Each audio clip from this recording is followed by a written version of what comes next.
Bismillah, Assalamualaikum warahmatullahi wabarakatuh. Apa kabar anak-anak? Semoga selalu sehat dan selalu dalam lindungan Allah Subhanahu wa Ta'ala. Amin, amin ya Rabbal 'Alamin. Pada hari ini kita akan melanjutkan pelajaran tematik kita, subtema 3, pembelajaran 1 dan 2.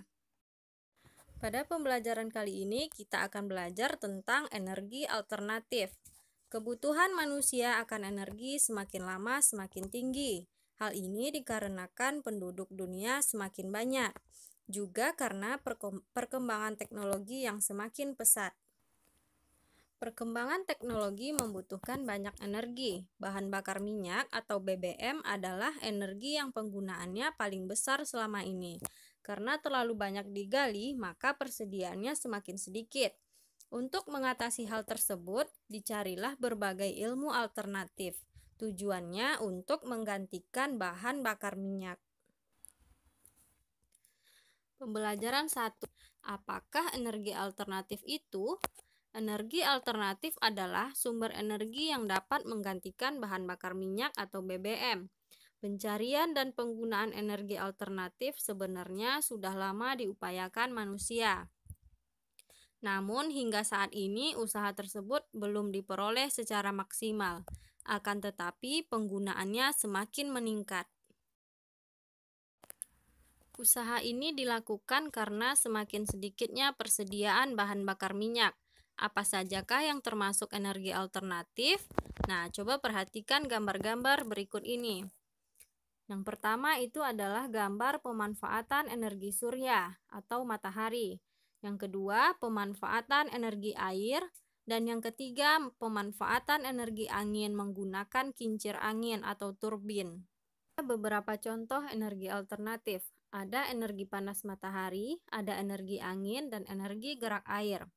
Energi-energi tersebut mudah diperoleh, murah, dan berlimpah. Panas matahari, gerak air, dan gerak angin atau bayu dapat diubah menjadi energi listrik. Listrik yang dihasilkan oleh matahari, air, dan angin inilah yang dapat digunakan sebagai pengganti bahan bakar minyak. Energi matahari dimanfaatkan untuk membuat pembangkit listrik tenaga surya atau disingkat dengan PLTS. Energi air dimanfaatkan untuk membuat pembangkit listrik tenaga air atau disingkat PLTA. Energi angin dimanfaatkan untuk membuat pembangkit listrik tenaga angin atau bayu atau disingkat dengan PLTB. Pembangkit listrik tenaga angin merupakan sumber energi yang sangat ramah lingkungan. Kalian dapat memanfaatkan energi matahari, air, dan angin. Dengan energi alternatif dapat menghemat penggunaan bahan bakar minyak. Manusia tidak lagi tergantung pada bahan bakar minyak. Angin merupakan contoh energi alternatif. Angin ada di mana-mana. Ada banyak contoh kegiatan pemanfaatan angin. Angin dapat menggerakkan layang-layang. Pernahkah kalian bermain layang-layang? Bermain layang-layang biasanya dilakukan di tempat yang lapang. Tempat yang lapang membuat kita bergerak lebih leluasa. Tempat yang lapang biasanya banyak angin. Semakin banyak angin, semakin cepat terbang dan gerak layang-layang. Perhatikan jenis layang-layang berikut. Nah, coba diperhatikan ya. Ini ada gambar layang-layang, 2 layang-layang. Yang satu layang-layang memiliki ekor pada kedua sisinya dan yang satu tidak memiliki ekor.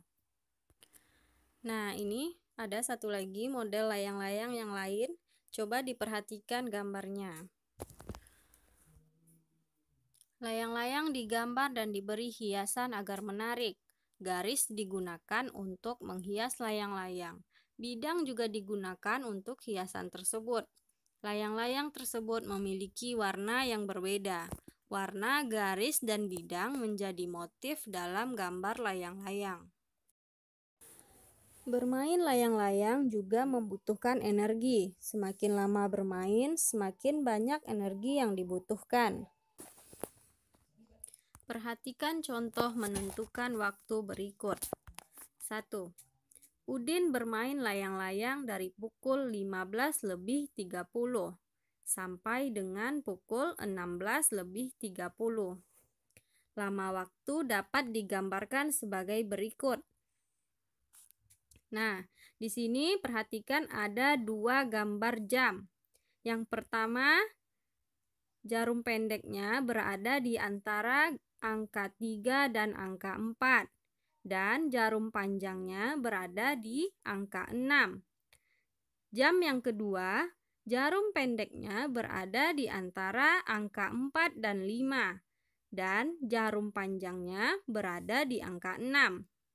Nah, coba diperhatikan betul-betul ya, Nak. Jarak dari satu angka ke angka lainnya itu adalah 5 menit. Untuk menentukan menit, yang digunakan adalah jarum panjang. Nah, dari angka 6 ke angka 7 itu adalah 5 menit. 6 ke 8 ditambah 5 menit lagi, jadi 10 menit. Jadi, dari angka 6 ke angka 6 lagi itu adalah 60 menit. Jadi, lama Udin bermain layang-layang adalah 60 menit. Pembelajaran kedua, gerak angin sebagai energi alternatif. Udin dan kawan-kawan sedang belajar tentang angin. Mereka berencana bermain layang-layang. Hal ini untuk mengamati manfaat angin.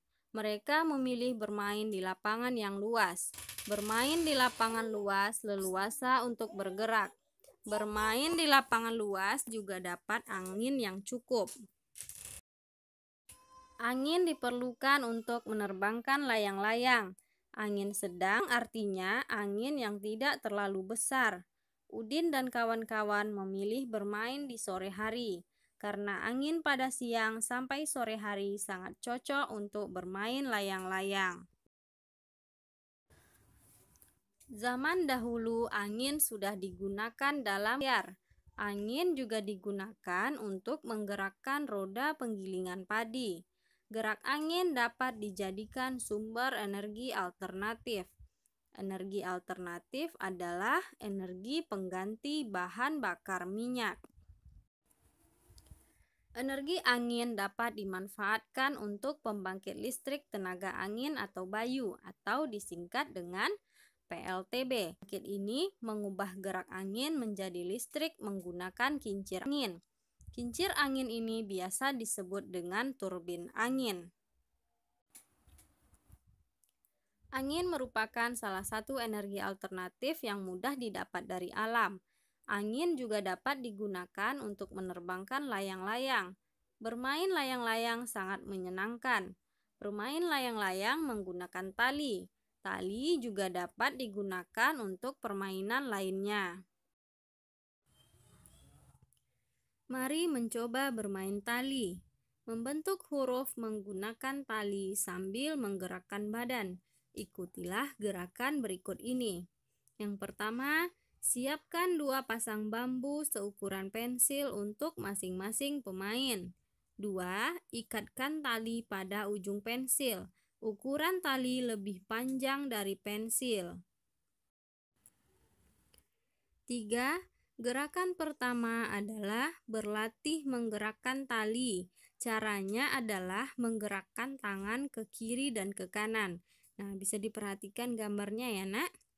4. Gerakan kedua, meliukkan badan dari kiri ke kanan sambil meliukkan badan, tangan menggerakkan bambu ke kiri dan ke kanan.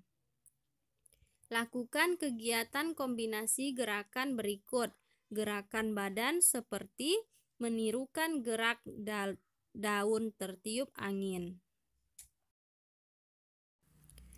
Gerakan keempat, berjalan sambil meliuk dan mengayun tali.